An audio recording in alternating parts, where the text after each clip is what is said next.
Las entrevistas, los debates, la opinión y toda la actualidad jurídica la puedes escuchar en Voces del Derecho. Programa realizado por la Facultad de Derecho de la Universidad CES y su emisora CES Radio.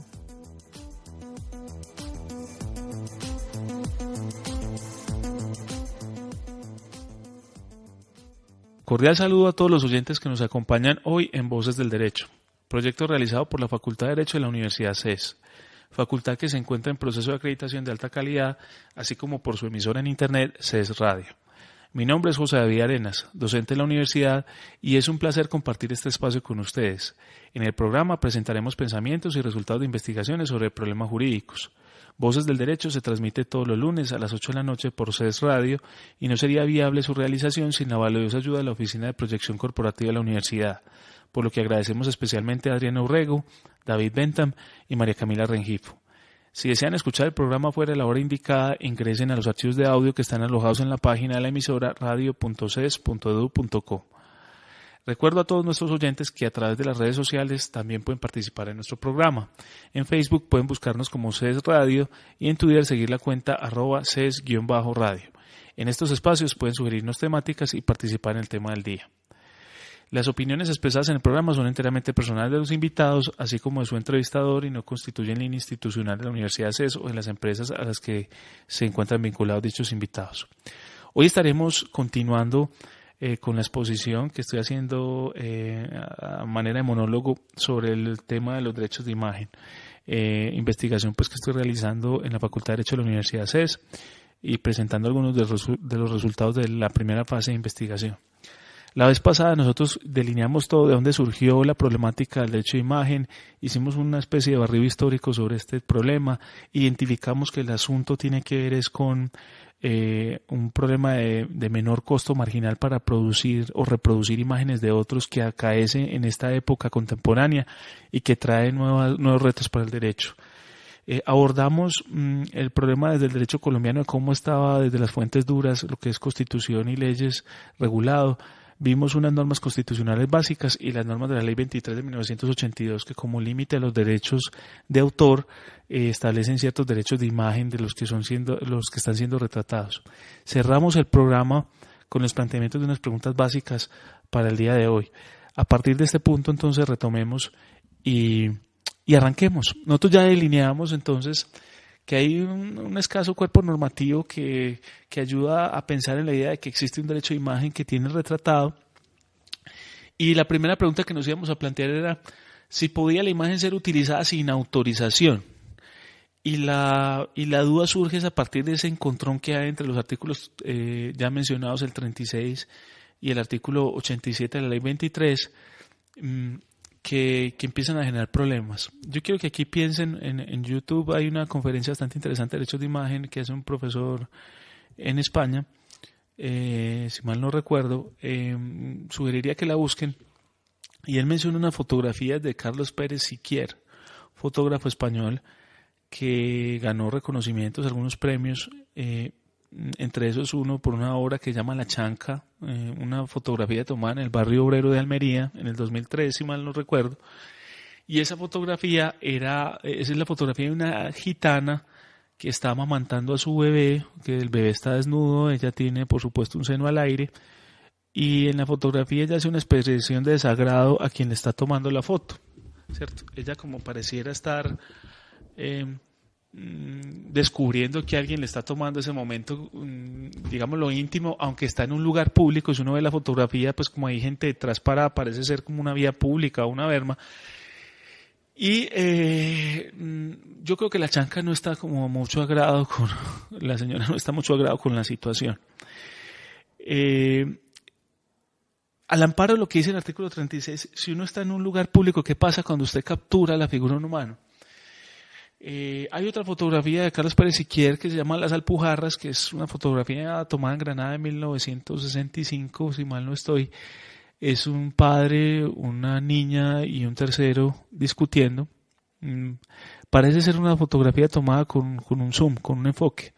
Muy probablemente ese señor nunca se haya dado cuenta que los fotografiaron y que fotografiaron a su hija. me pregunto, una persona que está parada en la calle y que alguien con cierta sensibilidad artística captura y fotografía sin tener autorización, ¿tendría derecho de alguna forma sobre la imagen, por ejemplo, a exigir que retire esa fotografía de circulación? ¿Sí o no? Si uno navega entre los dos artículos, empieza como a aparecer una tensión ahí, como que no está muy claramente resuelto el problema del 36 y el 87, y sobre todo surge el sí o no y qué pasa por demás si esa obra gana un premio. En el caso de Carlos Pérez Siquier, esa obra, esa señora que por supuesto está en una situación de molestia frente a que la fotografiaba, ganó un premio. Y es una obra protegida con derechos de autor. Entonces, además de que fue una fotografía en un momento que la persona se sintió incómoda al ser fotografiada, se está logrando un premio por haber sido fotografiada. No quiero hablar de casos colombianos para no herir sensibilidades, entonces propongo un caso español y obviamente me lo pregunto desde el derecho colombiano. Yo pensaría que aquí tenemos un problema de la navegación entre los dos artículos y tendríamos que pensar que se requiere el consentimiento expreso para el retrato, pero que cuando nos hablan de acontecimientos que se desarrollan en público, hay que hacer una especie como de armonía entre las dos normas y pensar que no existe una contradicción, sino que hay que hacer un ejercicio interpretativo. ¿Qué habría que pensar? Lo que parece ser está protegiendo entonces las restricciones de las dos normas, la restricción de una norma y la permisión de la otra es la intimidad. Entonces, el criterio que uno tiene que utilizar para determinar una fotografía robada, ¿qué es la fotografía robada en el mundo de la fotografía? Es la fotografía que se captura de alguien, por ejemplo, que está en un parque viendo unas palomas, la pareja de novios que se besa, el señor que está por allá pescando, que la persona que está siendo capturada en su imagen no está detectando que eso ocurre. La fotografía robada, si es en un lugar público, no puede generar una reclamación por no haber sido concedida la autorización, porque la persona no tenía una expectativa de privacidad. Y al no tener una expectativa de privacidad, no puede hacer una reclamación sobre la propia imagen, y ahí concluiríamos que entonces la imagen conecta fundamentalmente con la intimidad. Entonces, no es el derecho de la imagen porque sí. Y a mí me gusta mucho hacer esta alusión. Alguna vez le escuché a alguien español que le echó un piropo a una niña y la niña reaccionó pues de una forma un poquito petulante. Entonces el replicar nuevamente a su reacción petulante, no te preocupes que no es mérito tuyo, ¿cierto? Y es la belleza física, muchas veces no es mérito de la misma persona que la posee, en ocasiones es un legado genético, demás. Obviamente a veces la belleza física sí es mérito del que la tiene, si es una persona que necesita el cuerpo, que se ocupa pues de cuidarse y demás, pero ese no es mérito tuyo, me parece muy interesante, y es porque en ocasiones la belleza que se captura en la foto robada no tiene que ver con la belleza de la apariencia física, sino con la belleza o la expresión que hay en un instante del tiempo. Muchas fotografías de personas en contornos normales son tomadas en un momento de espontaneidad, pero lo que se está capturando no es la belleza de la persona. En muchas ocasiones la persona es fea, sino la belleza o la expresión que hay en ese momento del tiempo, en esa situación concreta, en esa iluminación. Entonces, ahí esa persona no puede invocar pues tampoco una propiedad basada en la belleza o en un esfuerzo que haya hecho por cultivar su belleza, porque en ocasiones lo que se está retratando no es la belleza. Lo que está queriendo es expresar algo con su imagen y el momento. Y ahí tiene todo el sentido la idea de que lo que se protege es la intimidad. Que sea usted una mujer absolutamente hermosa o un tipo absolutamente feo, ambos tienen en igual sentido derecho a la intimidad. Y ahí, entonces, si usted está en una situación donde no tiene expectativa de intimidad, tampoco tiene un derecho a ser protegido. Entonces, ese sería el punto de partida para determinar cuando la foto robada es una foto, digámoslo, legal y podrá el fotógrafo ejercer todo el derecho de autor sin necesidad de acudir a la autorización de una persona que está siendo fotografiada. O, por supuesto, eso se puede traspolar a un video o a cualquier otra forma de reproducción de la imagen de una persona. En cuanto a las fotos preparadas, que son montajes en escena, que son obras en las que uno utiliza unos modelos y estos modelos se dejan fotografiar, continuando en la línea de fotografía transgresora. Quisiera que los oyentes vieran otra obra de Joel Peter Whitkin que se llama El nacimiento de la Venus y otra que se llama Las Meninas, por supuesto haciendo parodia del nacimiento de la Venus de Sandro Botticelli y de Las Meninas de Diego Velázquez, donde él hace fotografías en un caso con hermafroditas y en otro caso con personas deformes para reflejar las imágenes, digámoslo, de estas obras de pintura clásica. En esas fotografías, indudablemente hay un montaje en escena. O sea, nosotros no podemos decir que las personas que fueron fotografiadas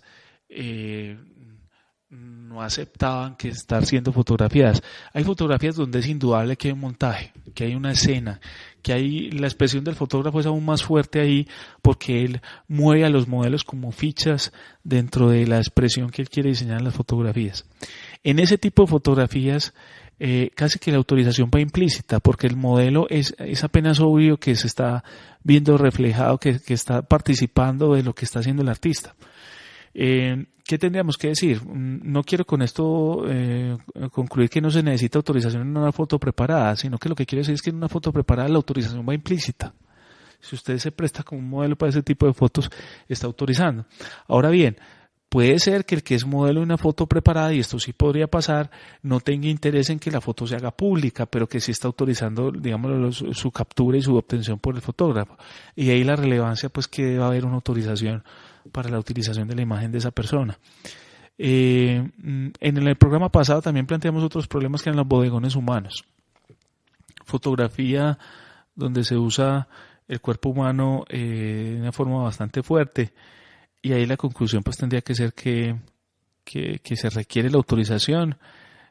Adicionalmente por las convenciones con UNICEF tendríamos que decir que la utilización de la imagen del menor de edad no sería viable sin la autorización del menor, de sus padres y sin que estas fotos sean expresión o reflejo de una situación de maltrato o alguna otra situación de que haya padecido el menor, porque sería una doble victimización muy probablemente. Hablemos entonces ahora de más preguntas que nos surgen en torno a vacíos que tiene la legislación. Es ¿qué pasa con la foto o el video, la fijación de la imagen de una persona como prueba documental representativa? Aquí entonces entramos en materia del derecho probatorio. En derecho probatorio se ha reconocido el valor de la fotografía y del video como prueba documental, y ese valor es como prueba documental representativa.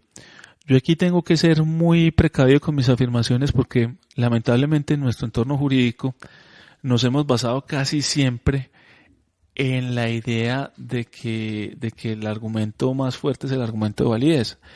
Entonces, el argumento de autoridad. Entonces, si la Corte no lo ha dicho algún autor muy renombrado, entonces eso muchas veces entra a ser dudoso. Y aquí vamos a parar en asuntos donde muy probablemente los autores no se hayan manifestado de una forma muy, muy completa. Entonces casi que estoy haciendo afirmaciones quizás temerarias para la forma en que vemos el derecho, pues expondré mis argumentos. Yo pienso que la fotografía y el video utilizados como prueba en un proceso, quiero imaginar, voy a explicarlo a partir de un ejemplo.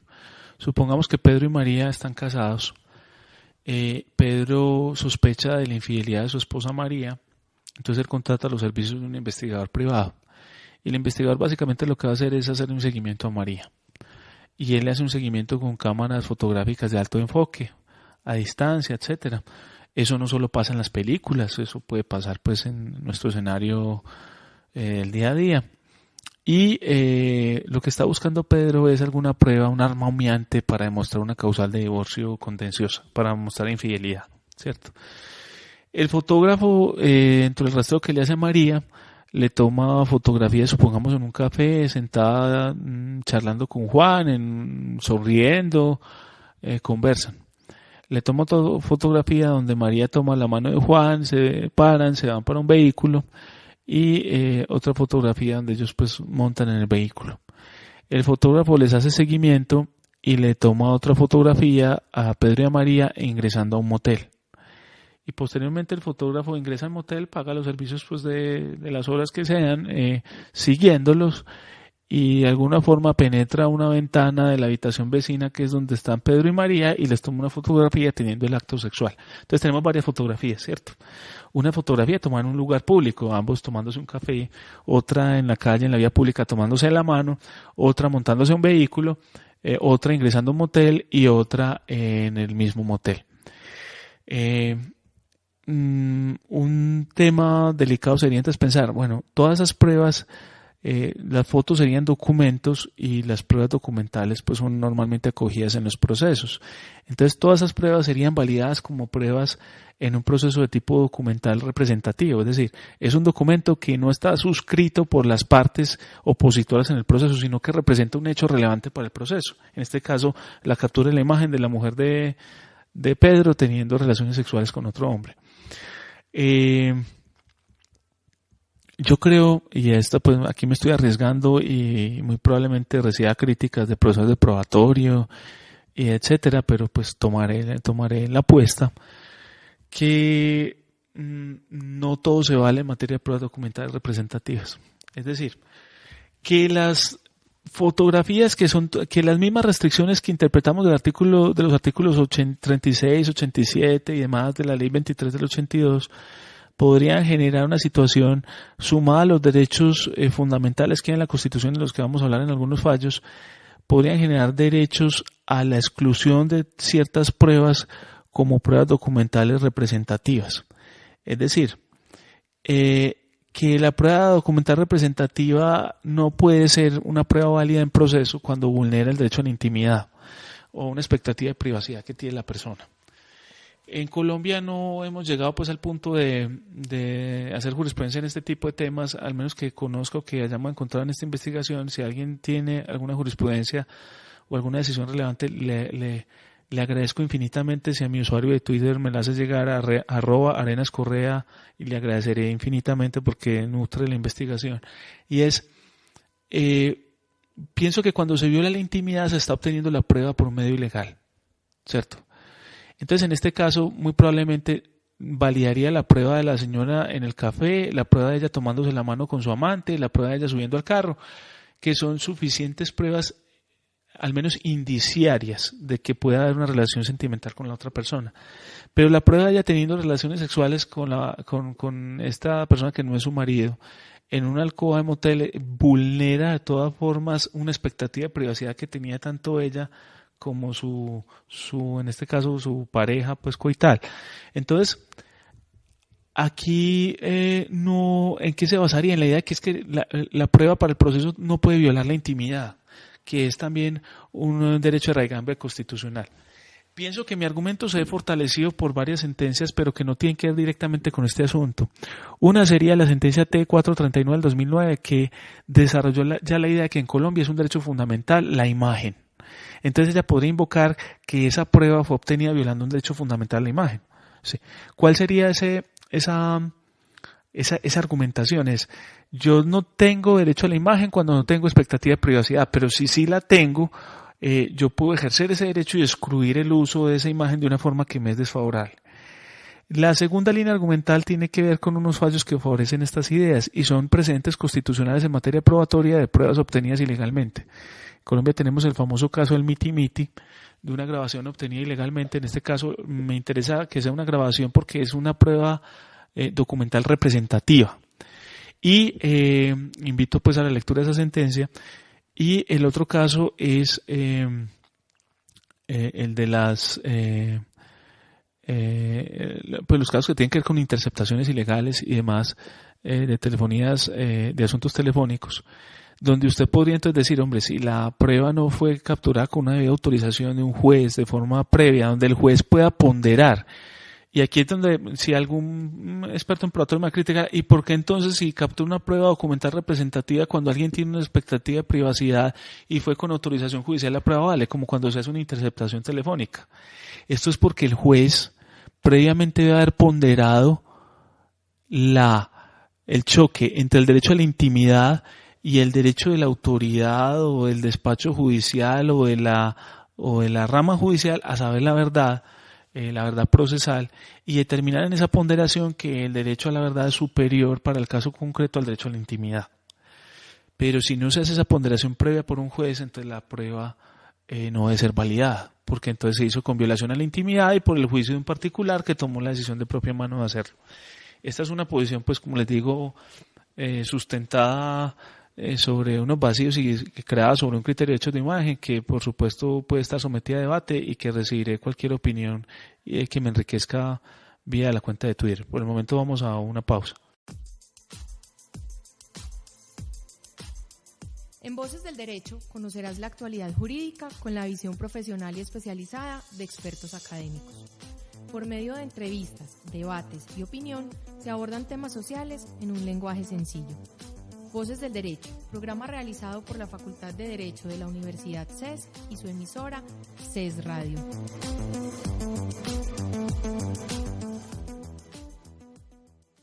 Volviendo de la pausa, entrando ya al cuarto aspecto del orden de ideas en que describí desde el primer programa que íbamos a hablar de este asunto de los derechos de imagen, vamos a abordar la naturaleza del derecho de imagen en Colombia. Entonces, bueno, ya estamos diciendo que es un derecho, pero entonces, como derecho a través de las sentencias, porque estas normas, como vimos, son normas metidas en una ley de derechos de autor, no en una ley de derechos de imagen. No se encapsulan fácilmente, no definen qué es el derecho de imagen como tal, sino que establecen unos límites. ¿Quién entonces en Colombia ha dicho, bueno, cuál es la naturaleza, eso qué es en Colombia? Quien ha abordado eso básicamente es la Corte Constitucional colombiana y lo ha hecho a través de un acercamiento en una línea jurisprudencial que se construye en varias sentencias. Entonces vamos a anticipar la conclusión. Puede que nos guste o no, en lo personal hay cosas que de pronto no me gustan. Quizás el derecho es la intimidad y no tendríamos que decir que la imagen es un derecho en sí mismo, pero es la conclusión que tiene la Corte Constitucional. La conclusión de la Corte es que los derechos de imagen son derechos fundamentales. Esta fundamentalidad deriva de la idea de que se desarrolla a partir de unos que sí están explícitamente construidos en la Constitución. Pienso que es, como lo había anticipado ya, una posición de influencia muy parecida a la que tiene los tribunales españoles, que piensan que el derecho a la intimidad es un derecho fundamental. Y vamos a ver pues cuál es la línea de sentencias que ha llevado a la construcción del mismo. Básicamente, nosotros podemos hablar de las sentencias T090 del 6 de marzo de 1996, cuyo magistrado ponente fue Eduardo Cifuentes Muñoz, la sentencia T471 del 6 de julio del 99 y la sentencia T439 del 2009. Eso pues obviamente hago aquí una violencia, y es que uno a veces tiene que limitar las sentencias, que algunas hablan también de derechos de imagen pero de una forma muy somera, y vamos a hablar de por qué escogimos estas sentencias como las que nos ayudan a construir el derecho de imagen como un derecho fundamental a partir de lo que piensa la Corte Constitucional. La primera sentencia a la que hicimos alusión es la T090 de 1996. Esa es una tutela que interpone una dama contra una productora de televisión que se llama Sempro, que por una producción de un documental que fue pasado en un programa de televisión denominado Expediente. Esa producción, ¿qué problema tenía? La dama fue abordada por la productora de televisión, una señora de apellido Pinto Gómez, para que se pasara, digámoslo, para que ella permitiera que su parto fuera grabado en todas sus etapas, y le hicieron una serie de entrevistas, y ella autorizó eso pues con la condición de que eso fuera utilizado como un homenaje a la vida. Entonces, bajo ese espíritu fue que se le propuso hacer el documental. Entonces a la dama se le grabó el parto, se le hizo una serie de entrevistas, se conversó mucho sobre lo que iba a pasar pues como en el alumbramiento, y tanto ella como su médico autorizaron eso. Recordemos la norma de la ley 23 que hablamos en el programa pasado, que hacía alusión a que ese tipo de procedimiento se podía autorizar por la persona o el médico. Entonces, ¿qué pasó? Resulta que el programa lo pasaron al aire, pero resultó que la señora quedó muy sorprendida cuando se da cuenta que el programa no trata sobre un homenaje a la vida, ni lo bello que es un parto en el agua, ni lo hermoso que fue su alumbramiento, sino que trata sobre las grandes desigualdades que hay en Colombia. Y por las grandes desigualdades quieren presentar la idea de que las grandes desigualdades surgen incluso desde el momento mismo en que una persona nace en Colombia, es decir, desde el momento de su alumbramiento. Y para poner en escena eso, presentan la idea de cómo es el parto de un rico por oposición a cómo es el parto de un pobre. Entonces la señora que dio la autorización para el alumbramiento en el agua era la rica del paseo, era la señora muy pudiente, etcétera. En el documental hubo varios sketches en donde, por ejemplo, le hacían una pregunta entonces también se filmó una señora de escasos recursos que tuvo su bebé en un hospital general en Bogotá, es un hospital de orden público, entonces mostraban pues todas las penurias de la señora, cómo tenía pues que pasar por una sala de espera, cómo la colocan en una camilla en un lugar donde pasa el público, o sea, la diferencia pues de tratamiento. En el cambio la otra señora tenía una clínica a su disposición, tenía el bebé en el agua, el médico pues solo para tratarle de atenderla a ella. Y pasaban sketches también donde les preguntaban, por ejemplo, le hacen la pregunta a la señora pobre, señora X,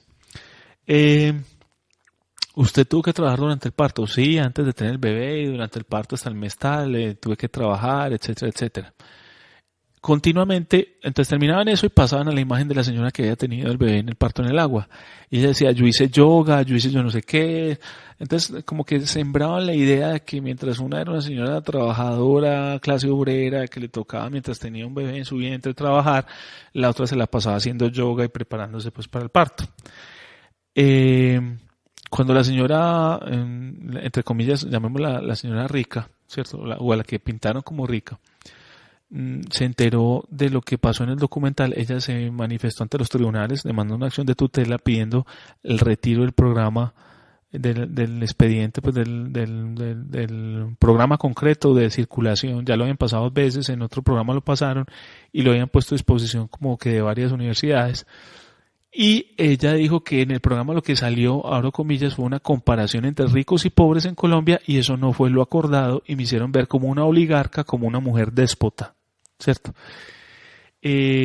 También ella afirma, dijeron que era para una cosa y fue para otra, y esta otra daña mi imagen porque aparezco como una mujer potentada, como una mujer rica, que no tuvo que pasar privaciones, lo cual no es cierto. Cambiaron totalmente mi imagen, quién era yo, cambiaron todo totalmente. Pues la Corte Constitucional en la revisión de las dos, tanto de la primera instancia como de la impugnación de esa tutela, se preguntó si la Constitución amparaba como derecho fundamental la pretensión de que junto a la identidad física pudiera darse una identidad construida con los caracteres y circunstancias concretas que de manera clara y precisa hayan trascendido en el ambiente social en el que se desarrolla su existencia de la persona y que sean frutos de su experiencia, ideas, costumbres y forma de vida. Y que al ser eso gravemente vulnerado, infielmente representado o alterado, le otorgue al que tiene esa titularidad la facultad de reaccionar judicialmente con miras a eliminar la ofensa. Entonces la Corte se plantea si en Colombia existe un derecho a la identidad. Pero la sentencia T090, ¿por qué es relevante para nosotros entonces? Porque la Corte combina ese derecho a la identidad con el derecho a la imagen.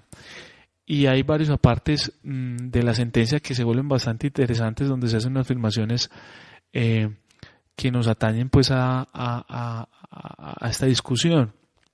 Por ejemplo, la Corte que se centró más en la sentencia en el derecho a la identidad, es decir, ella no se identificaba a sí misma ni como una señora rica ni una oligarca. Ella decía, si a mí me hubieran preguntado que si yo trabajé en el parto, yo hubiera dicho que yo trabajé durante el parto. Es que a mí la pregunta que me hicieron no fue si trabajé durante el parto.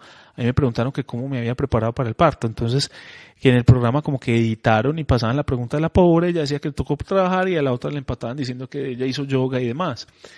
Entonces, aquí lo que pasa es como una desfiguración de la identidad. Pero en una parte de la sentencia la Corte dice, cabe destacar que la imagen o representación externa del sujeto tiene su asiento necesario en la persona a la cual emana y por tanto su injusta apropiación, publicación, exposición, reproducción y comercialización afecta a lo que en estricto rigor constituye un derecho o un bien personalísimo.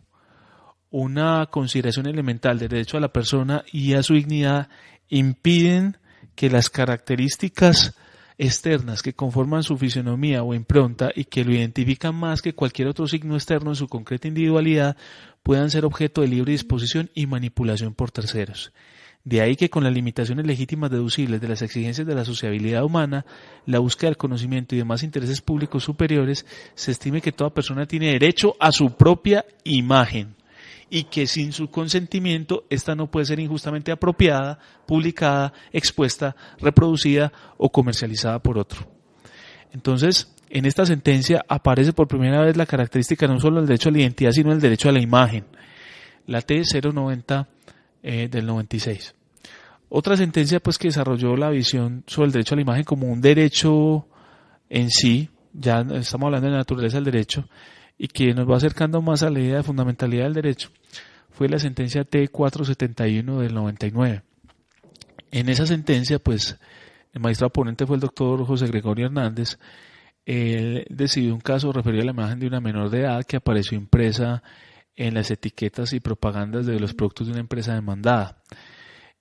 Resulta que es que esa imagen de esa menor de edad que apareció en las etiquetas y en los productos no había sido autorizada para su uso comercial. Una agencia de publicidad pues estuvo como haciendo unas pruebas, unas especies como de casting para ver qué menor iba a ser la imagen publicitaria de un producto, y la familia llevó a esta menor, pero en ningún momento autorizó, porque pues parecía ser, no se había escogido a la menor, no se había hecho el trato con la entidad y ya la menor aparecía en las etiquetas y demás. Entonces la familia, por supuesto, interpuso una acción de tutela, incluso con ciertos fines patrimoniales. Rara vez la acción de tutela es utilizada con miras a la obtención de un resarcimiento, manifestando cómo se ve vulnerado ahí un derecho a la imagen de la menor en cuestión. La Corte señala en esta sentencia: una consideración elemental de respeto a la persona y a su dignidad impiden que las características externas que conforman su fisonomía o impronta y que la identifican más que cualquier otro signo externo en su concreta individualidad puedan ser objeto de libre disposición o manipulación de terceros. Por lo cual, con las limitaciones legítimas deducibles de las exigencias de la sociabilidad humana, yo quiero que recuerden que eso sale en la sentencia T090, la búsqueda del conocimiento y demás intereses públicos superiores, toda persona tiene derecho a su propia imagen, de donde resulta que sin su consentimiento, esta no puede ser injustamente apropiada, publicada, después de estar reproducida, comercializada por otro. Acaba siendo entonces la sentencia una reiteración de lo propuesto ya antes, y una fijación de la idea de que la imagen crea unos derechos, y pues por supuesto resolviéndose en favor de los intereses de esta familia, pues que en últimas las pretensiones económicas y la forma en que falló no es tan relevante, sino la posición sobre la naturaleza. Vamos a una pausa y después de la pausa vamos a abordar unos casos o unas sentencias conexas con el tema de imagen para cerrar con la sentencia más importante para hacernos una idea de la naturaleza de este problema. En Voces del Derecho conocerás la actualidad jurídica con la visión profesional y especializada de expertos académicos. Por medio de entrevistas, debates y opinión se abordan temas sociales en un lenguaje sencillo. Voces del Derecho, programa realizado por la Facultad de Derecho de la Universidad CES y su emisora CES Radio.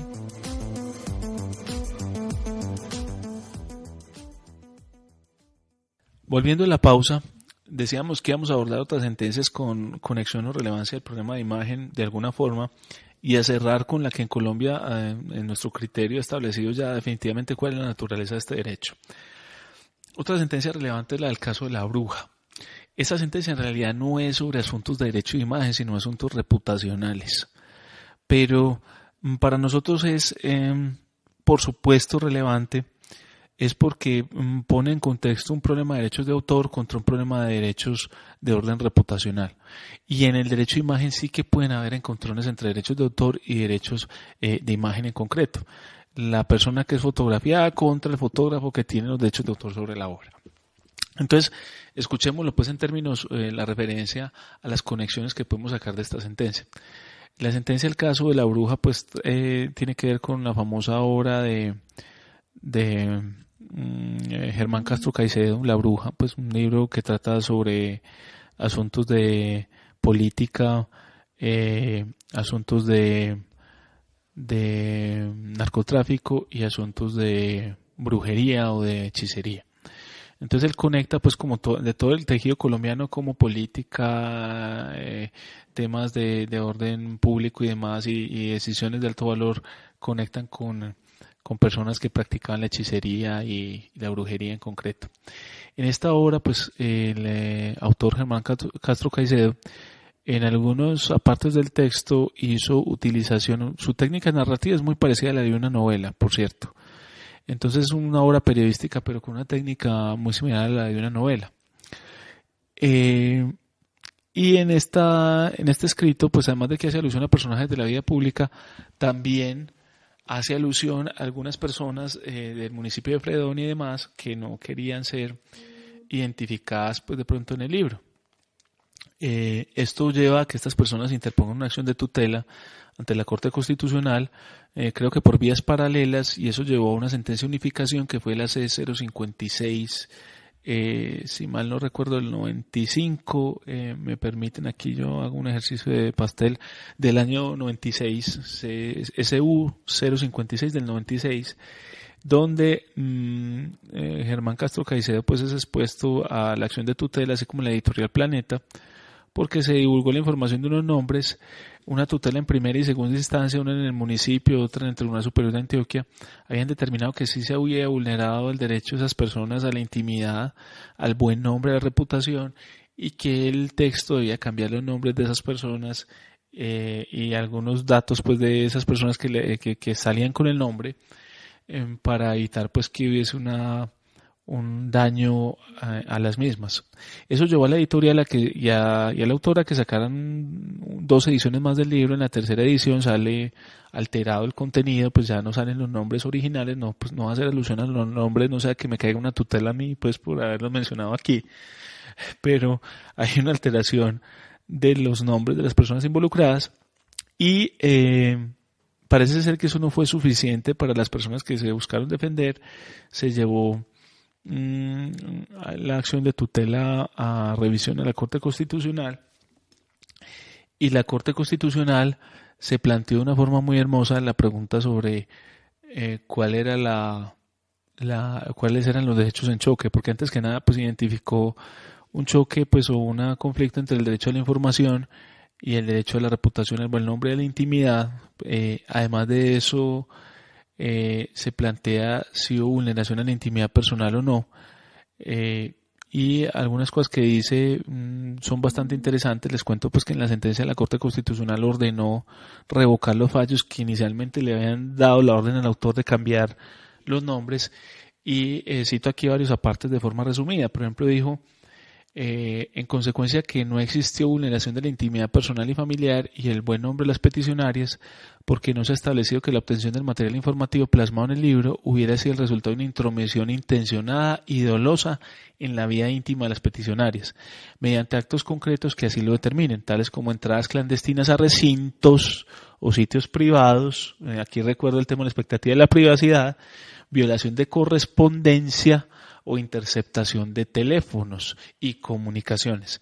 En caso contrario, es obvio que dicho conocimiento y su divulgación mediante la publicación del libro tendría naturalmente una consideración diferente a la anotada y una repercusión en la violación de los derechos fundamentales, cuyo amparo se invoca en las demandas de tutela.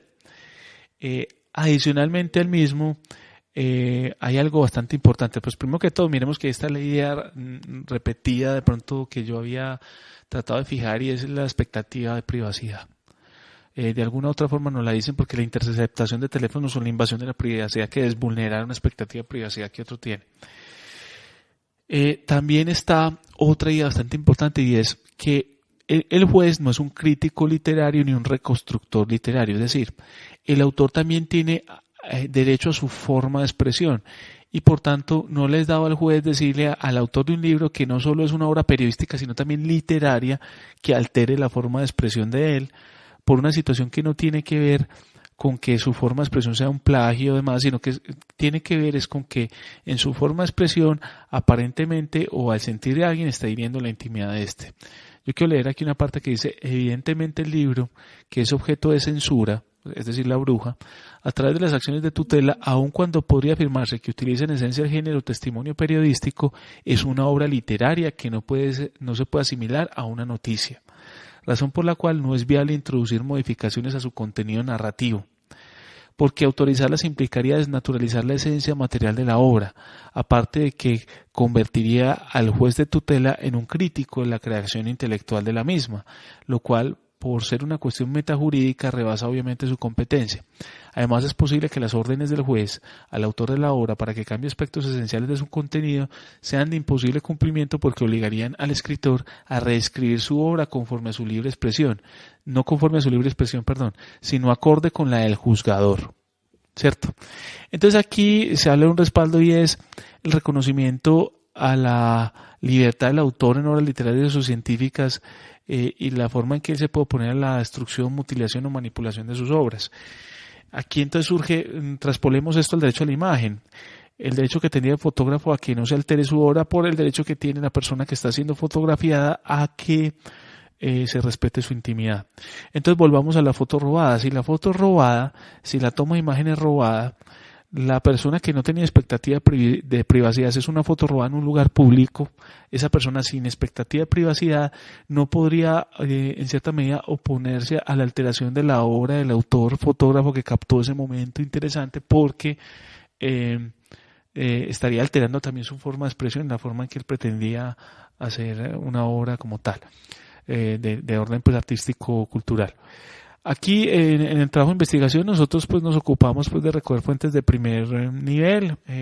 Ya recogimos algunos casos relevantes en Colombia, como verificar qué alteraciones se hicieron en ese evento de la bruja y verificar unos casos que hubo de violación a derechos de imagen pues en eventos como el de Luli Boza y el del caso de Manuel, que fue un caso que generó la señora Clara Rojas, del que más adelante les haré alusión, posiblemente en un tercer programa porque se me está acabando el tiempo en el segundo.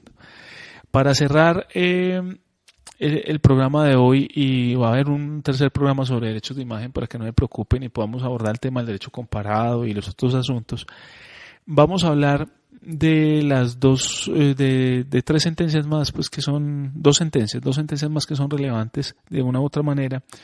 Invito a la lectura de la sentencia T-293 del 94, el famoso caso Perdute, que tiene que ver con un libro sobre una rivalidad que hay por la custodia de unas menores entre la madre y el hijo, y cómo la Corte sí le pone unos límites a la escritora, y es que no invada la intimidad. En el caso Perdute es, digámoslo, un caso, la contracara del caso La Bruja, ¿cierto? Entonces invitaría a la lectura de la sentencia T-293 del 94 en la Corte Constitucional nuevamente como un asunto de derechos fundamentales. Y para concluir, en el programa de hoy vamos a hablar de la sentencia T-439 de 2009, que es definitiva para identificar el problema de la naturaleza del derecho de imagen en Colombia. Es una sentencia del magistrado Jorge Pretel. Magistrado aborda un problema y es una señora, María, fue grabada por allá en la época del Caguán en un sketch de un noticiero. El noticiero quiere señalar o marcar una idea muy concreta, es que entre los años 94 y 95 la zona del Caguán estaba vuelta un mar de coca, y a tal punto llegaba el paraestado que estaba ejerciendo la guerrilla y el manejo de la cocaína en la zona, que la gente utilizaba la cocaína como moneda. Entonces a María, un periodista, le pregunta, bueno, cuéntenos cómo es el asunto, ¿a usted le pagan, usted qué hace? Entonces ella dice que es prostituta, y él le pregunta, bueno, ¿y usted cobra servicios sexuales como si aquí no se maneja dinero, algo así parecido? Ella dice, no, a mí me pagan servicios sexuales con cocaína, yo cobro polvo por polvo. Esa frase literalmente la usa ahí bastante fuerte. La señora María pues está mirando de frente, es un primer plano, mirando al periodista, y entonces surge este problema. Parece ser, en el momento en que fue tomada la entrevista, se pasó, parece ser ese día o el día siguiente en la noche en las noticias, pero según la señora María, fue alterada su cara y la voz para que no se viera quién era la persona. Esa alteración muy probablemente se haya dado, la señora María tenía hijos cuando eso, era una mamá, estaba ejerciendo la prostitución, pero pues muy probablemente una mamá no quiera pues que sus hijos sean expuestos pues a una situación incómoda en el futuro y muy probablemente eso sea tal y cual ella lo señaló. Entonces, el problema no fue con el noticiero, el problema fue que muchos años después Caracol, otra compañía o productora de cine o de televisión y creo que la revista Semana hicieron un documental que quizás muchos recuerden que pasó los domingos en la noche, que se llama Colombia Vive 25 años, algo así por el estilo, y es un documental que señala un periodo de tiempo de un cuarto de siglo donde cuenta una historia reciente de Colombia, de eventos que ocurrieron en los 80, como el tema del Palacio de Justicia, Armero, eventos de los 90, la guerra contra los carteles, la muerte de Pablo Escobar, el fallido intento de negociación del gobierno de Pastrana, etcétera. Entonces, en ese documental, en el inicio de un sketch donde se está hablando del Mar de Coca, pasa full frontal la cara de María sin inhibiciones, es decir, sale la cara de ella sin que le alteren la imagen, precisamente diciendo lo que dijo ante el noticiero hace muchos años, que pasó en algún momento en el noticiero, diciendo que ella pues prestaba servicios sexuales y que cambiaba polvo por polvo. Este documental lo pasaron un domingo en la noche. Y ese documental parece ser, lo vieron compañeros del colegio de los hijos, la gente de María lo identificó, la gente pues vecina y demás. Resulta que María ya había cambiado su vida, ya era otra persona, ya María no estaba ejerciendo el trabajo sexual. Había vuelto con el marido que tenía antes de haber pasado eso en el programa y entonces pues eso causó un tema familiar muy delicado, parece ser incluso una ruptura. Le causó un daño psicológico a los hijos y María pues presenta por supuesto una acción judicial en contra de las productoras del documental. En el litigio pues las productoras del documental argumentaban que primero que todo la grabación había sido autorizada, que eso no fue una entrevista al escondido, o sea, precisamente están alegando una puesta en escena, ¿cierto? En cierta medida, o una autorización que hay para la utilización de la imagen en concreto de la persona, y de hecho María autorizó. Pero María argumenta que ella no autorizó la utilización sin inhibidores de su imagen, es decir, que la identificaran claramente quién era la persona. Entonces, se practica una serie de pruebas. El magistrado incluso de la Corte Constitucional que llevó el caso, a mi parecer diligentemente, llevó a cabo pruebas incluso de oficio, buscando pues como determinar ese factor que era muy importante en el caso y era pues cómo había sido esa autorización. Y la conclusión a la que se llega es que no hubo tal autorización para que se utilizara la forma en que se utilizó la imagen de María. Además de eso, las demandadas alegaban que la acción de tutela no era procedente porque había que solicitar pues, la rectificación, ¿cierto? Se debía anexar pues que la transcripción de la información o de lo que se pedía rectificar y que supuestamente no había solicitado rectificaciones ese tema. La Corte hace un análisis, una sentencia pues bastante completa y llega a la conclusión, ¿cierto?, de que primero que todo María está en un estado de indefensión y está en un estado de indefensión ante los medios de comunicación y para eso se vale de jurisprudencia que ha declarado, que ha identificado el estado de indefensión ante los medios de comunicación, que es la sentencia T611 del 92. María no tiene el poder que tiene un canal como Caracol ni tiene la posibilidad de salir al aire de alguna forma a repudiar eso. Además de eso, se identifica aquí en los medios incalculables una forma increíblemente grande de apabullar al individuo que está inerme ante los ataques de que pueda ser objeto por un medio de publicación o un medio de comunicación y entonces el individuo ahí está en una situación de debilidad manifiesta. Por otro lado, la Corte se plantea la pregunta de la intimidad contra la verdad, porque eso es otro asunto, y es que decían, pues que esto tiene un valor informativo, esto es verdad, ella lo dijo, eso era así, nosotros no estamos informando de nada que no sea una verdad. Entonces la Corte se pregunta y es si la intimidad puede entrar en choque con la verdad, con el derecho a la información. Entonces aquí estamos hablando de dos derechos, derecho a la intimidad, derecho a la información. ¿Y en qué medida tiene valor periodístico que la gente sepa que María era prostituta y que ejercía la prostitución a cambio de cocaína en el Caguán? Entonces, ahí la Corte dice que si bien el derecho a informar existe, debe coexistir con el respeto a la intimidad, a la honra y a la dignidad de la persona sobre la que se informa. Y hace alusión al derecho a una vida privada, ¿cierto? En esta alusión al derecho a una vida privada, dice también la Corte que el derecho a informar suele estar en juego con el derecho a la propia imagen, entendido como que el derecho de toda persona al manejo de su propia imagen y a la necesidad de consentimiento para su utilización. La Corte Constitucional, aquí ya reitera y cita otra sentencia, ha señalado que la imagen o representación externa del sujeto tiene su asiento necesario en la persona de la cual emana y por tanto su injusta apropiación, publicación, exposición, reproducción y comercialización afecta todo lo que en estricto rigor constituye un derecho o un bien personalísimo. En esa sentencia, aquí pues se ordena a las empresas accionadas a retirar de forma definitiva pues como todo material que haga uso de la imagen de María y se consolida, se reitera por una vez más, por tercera vez, el derecho a la imagen como un derecho. Está fuerte esa conexión con el derecho fundamental y digamos lo que esa sentencia pues ya nos da un cierre, una idea dentro de esa línea de lo que es el derecho a la imagen. Entonces termino el programa de hoy con un breve resumen de lo que ya hemos obtenido en ideas de los anteriores programas, lo primero del anterior y de este. Lo primero es quién tiene los derechos de imagen. Hay que concluir que son las personas humanas normalmente. ¿Quiénes más lo pueden tener? Las personas jurídicas, como diría de una cesión o explotación o concesión de los derechos de exclusividad, de lo que vamos a hablar en el siguiente programa.